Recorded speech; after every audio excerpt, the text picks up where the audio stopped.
will this only get worse for the American people? It will get worse, which is very, very sad. It doesn't have to happen.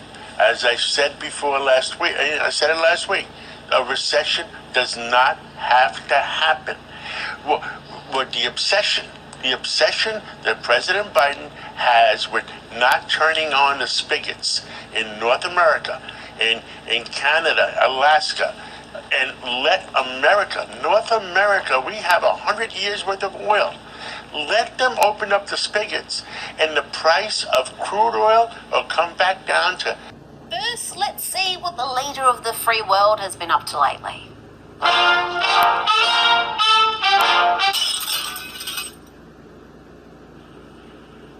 Well, the president is angry, my friends. Angry that people are complaining about not being able to afford fuel and gas and food. Then they realise he's changing lives. I don't want to hear any more of these lies about reckless spending.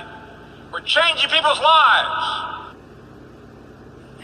Now, Americans may be wondering why energy costs are so high, whether we're talking about gasoline or how to heat their homes or cool their homes.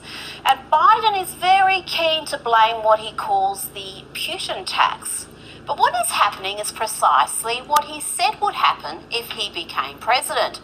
And the impact of Biden's anti-fossil fuel policies is being felt across the country.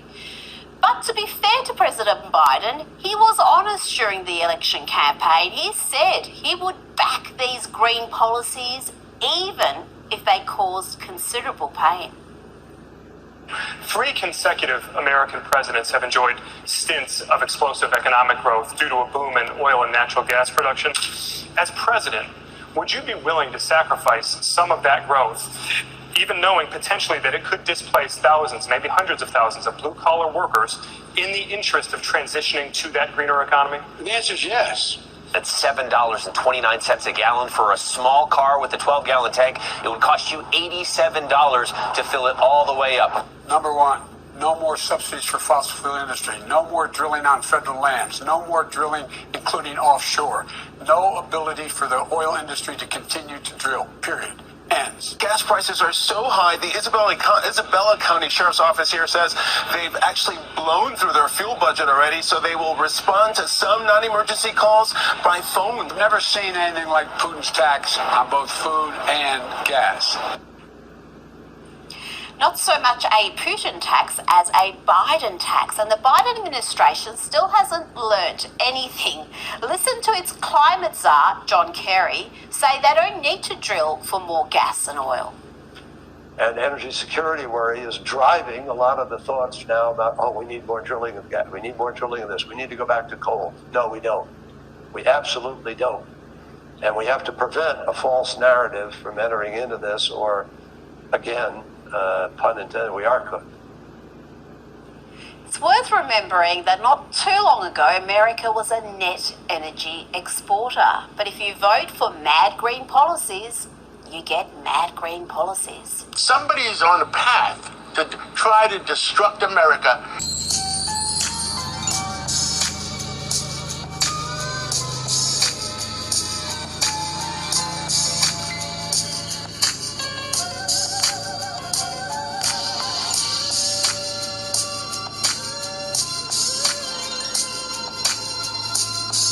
Joe Biden says that we're in a strong economy, that we're doing great. Do you believe that? No, we're not financially stable, comfortable, or nothing like that. But when Trump was in office, I was feeling really good. Really? Yes, Trump. Comfortable. Look at them gas prices. They ain't comfortable to me. Hell no. Ain't no comfortability around nowhere. It's bullshit. Bullshit completely because, like, rent prices is crazy. We paying, I don't know how much percent more, but I would say at least three or 400 more than we was paying 2 years ago. So when the Biden administration comes forward and says that economically and financially our country's doing really well, do you think that's a lie? Yeah, I think they blowing smoke up out behind. I think it's Biden's fault. Trump said it would happen. Like, we would deal with a lot of the stuff that we did with back when we had the Great Depression. I miss Daddy T, Trump. I miss Daddy T, for real. I don't want to hear any more of these lies about reckless spending. We're changing people's lives. This morning, new inflation numbers confirming the struggle facing millions of Americans. Every week is something new. It's beef prices, it's produce, it's avocados, it's takeout containers. Now it's fuel. Fuel, food, and shelter, the biggest drivers behind inflation's highest increase in 4 decades. The Consumer Price Index report showing a 7.9% rise over the last year. And in Washington, the Biden administration acknowledging it may get even worse before it gets better, blaming Putin's war in Ukraine as a prime contributor. The American people know how important this fight is. I think they know that as painful as the price is today, the costs are going to be higher if we do not act now to deal with this tyrant. Many households already feeling the pinch, with rental costs soaring. Our rent has gone up. Our rent was just changed from $650 to $800. And when it comes to filling up, the national average for a gallon of gas hitting a staggering $4.33. A new AAA survey found for most Americans, $4 a gallon is the tipping point, where people start making changes to consumption habits, while others... I don't even want to know right now. I don't even look. I just swipe the card.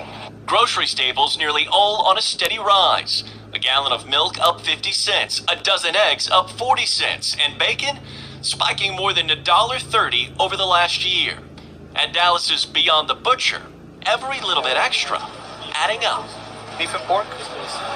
It'll be a $3.50 charge for the pork. Veteran cook Rafael Andrade turning out as many orders as he can, with a profit margin slipping. So the price for the Philly cheesesteak staying the same, but what about the cost? The cost has gone up. In what? From everything, man. From the mushrooms, from even the marinade, the onions, the peppers, the bread. Pricier food, fuel, and shelter, combining in a frustrating recipe for the days ahead. Tonight, Americans are reacting to the soaring price at the pump, the national average overnight reaching $5 a gallon for the first time ever. President Biden again today putting the blame on Vladimir Putin's invasion of Ukraine and saying the administration is pushing to do more. But the impact of those high prices is already changing how people live and work. Here's ABC's Phil Lipoff. Tonight, for the first time, AAA says the national average for a gallon of regular gas is at $5 in the U.S. Very furious increase from where we were just a couple of months ago when the national average at $4. Devastating for those commuting to work again. Connie Love runs an in-home care service in Huntsville, Alabama. We have had some caregivers turn down some transportation shifts because of the price of gas. Even some first responders now changing the way they respond to calls. In Isabella County, Michigan, the sheriff posting on Facebook, "We have exhausted what funds were budgeted for fuel with several months to go before the budget reset.